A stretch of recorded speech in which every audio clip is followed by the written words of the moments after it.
Hello everyone. I'm here to report about implement and monitor environmentally sustainable work practices. Let's start with the quote. I believe in triple bottom line, people, planet, and profits. I would make sure to hire best people and pay them more than my competitors. I would encourage their participation in decision making and hope that they can feel free to disagree with me. Legal requirements, Environment Protection Act 1970. Purpose of the Act. The purpose of the Act is to create a legislative framework for the protection of the environment in Victoria, having regard to the principles of environment protection, principles of integration of economic, social, and environmental considerations. Sound environmental practices and procedures should be adopted as a basis for ecologically sustainable development for the benefit of all human beings and environment. Environment Protection Act 1970. What are the key components of the Act?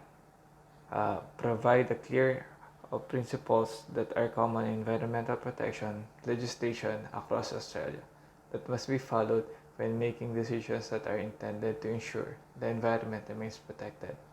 Includes provision to address waste management. Includes provision for the management of contaminated sites. Allow the enforcement of guidelines and standards. Acknowledgement and recognize Aboriginal and treaty rights. Establish broad authority for environmental protection. What are the key differences from the current legislation? The proposed amendments provide consistency with other G and WT legislation. Under the amended Act, the minister will be able to create standards related to the environment, including air, land, and water. Another legal requirement, the Environment Protection Amended Act 2018. This legislation will enhance the protection of Victoria's environment and human health through a more proportionate, risk-based environment protection framework that includes a preventative approach through a general environmental duty, a tiered system of EPA permissions to support risk-based and proportionate regulatory oversight, significant reforms to the contaminated land and waste management, increased maximum penalties, requirements for all environmental information to the publicly available.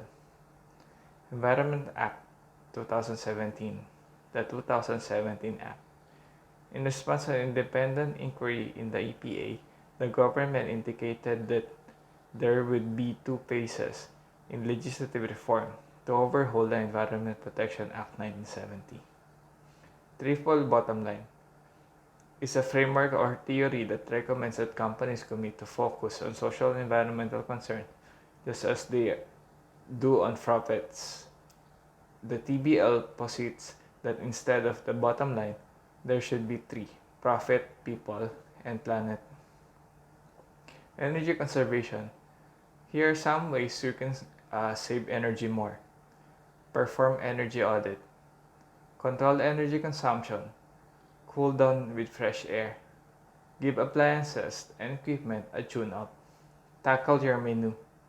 Invest in energy efficient equipment and light bulbs.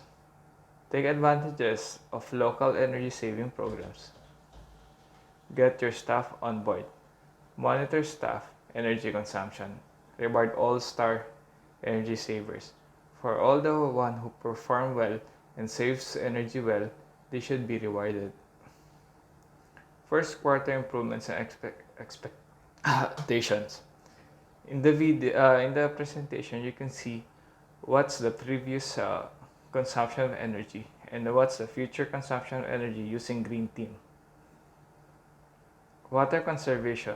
Here are some tips or ways we can do to save water. Perform regular maintenance. Make your heating, ventilation, air conditioning as targeted as possible. Experiment when reusing water. Efficient cleaning. Install Energy Star appliances across the board. Choose Energy Star dishwashers. Employee education is key. Wash all fruits and vegetables at the same time. Use a three-sink method. Don't neglect public areas. Waste management. Here are ways to do waste management. Conduct a food waste audit. The business should know how many waste they are doing in their business. Refresh your menu. Repurpose ingredients. Avoid purchasing perishable items in bulk. Watch out for spoilage. Start composting and converting. Find new revenue in recycling. Set up color-coded waste bin stations. Send food home for the staffs. Consider donating food. This chart provides the future consumption bills of the rest of the year. This one is using the green theme. You can see that there's a big changes and a big drop of consumption. Here are some future trends and technology. Brighter, better lighting, ultra-efficient heat pumps, advanced window controls, magnetic refrigerators. That's right, the magnets in the fridge. Next gen insulation, reflected roofing materials. Here are others future trends and technology when it comes to restaurant and hospitality. Voice technology. Virtual assistants no longer a distant reality in the restaurant industry. Well-known chains like KFC, Pizza Hut have enabled voice-activated ordering to provide a seamless experience to their customers. Tabletop ordering system, chatbots. Kitchen display systems. Kitchen display systems have gained popularity in the restaurant industry for their immense contribution to maintaining consistency and efficiency. New on-premises ordering payment stack, including kiosk, facial recognition, mobile-driven ordering payments, cashierless checkout. Multi-tap water dispensers. According to Food Service Director, multi-tap water dispensers will be all rage. Not only will it help the restaurant make water profitable, but it will help them conveniently offer still and sparkling water at various temperatures. Visually appealing and multifunctional cooking equipment. Kitchens are adopting open concepts in front of the house, but especially as a trend toward natural ingredients and clean menus continue. Equipment that reduces labor. Any food service equipment that reduces labor and improves efficiency is a must-have because today's restaurant kitchens are getting smaller. On-site composting and recycling bins to reduce food waste. Food waste reduction is a hot trend in food service now. The issue came in the number 7 National Restaurant Association's What's Hot list in 2017 trends. Automated technology. People expect fast service, personalization, and convenience in all aspects of their lives. And that includes a more convenient and customized dining experience. Ways to help business be more sustainable. Cook what's in season. Partner with right producers. Grow it yourself.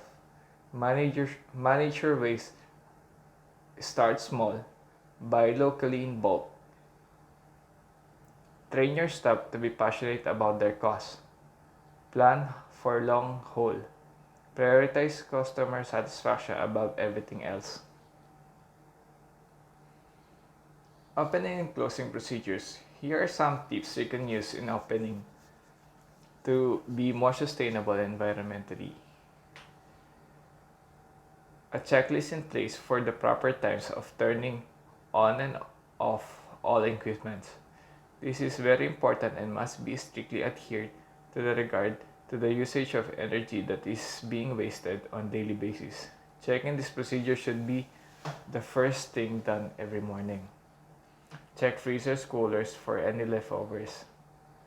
Have a pre-shift meeting with the opening staff to keep them informed with any changes of special functions. Make sure front of the house has been properly closed by taking a walk through establishment before opening the business. Take a quick walk around the outside of the building, checking for any debris, building problems that should be reported. Closing procedures. Make sure all equipment have been shut down and cleaned at their proper times in regard to the checklist. Make sure all products have been properly covered and put in their storage.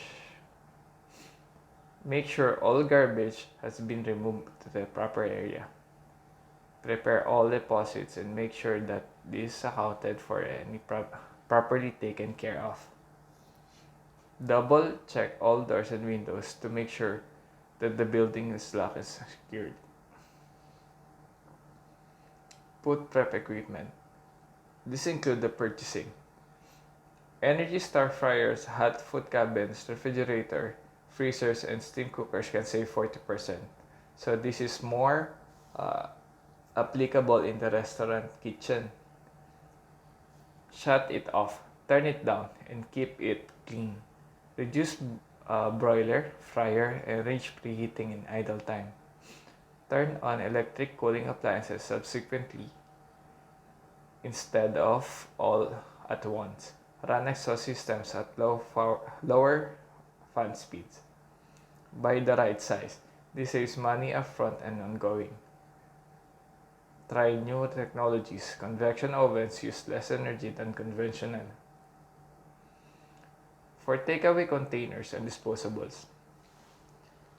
Reduce and ultimately eliminate disposable products, especially those that have no viable recycling infrastructure.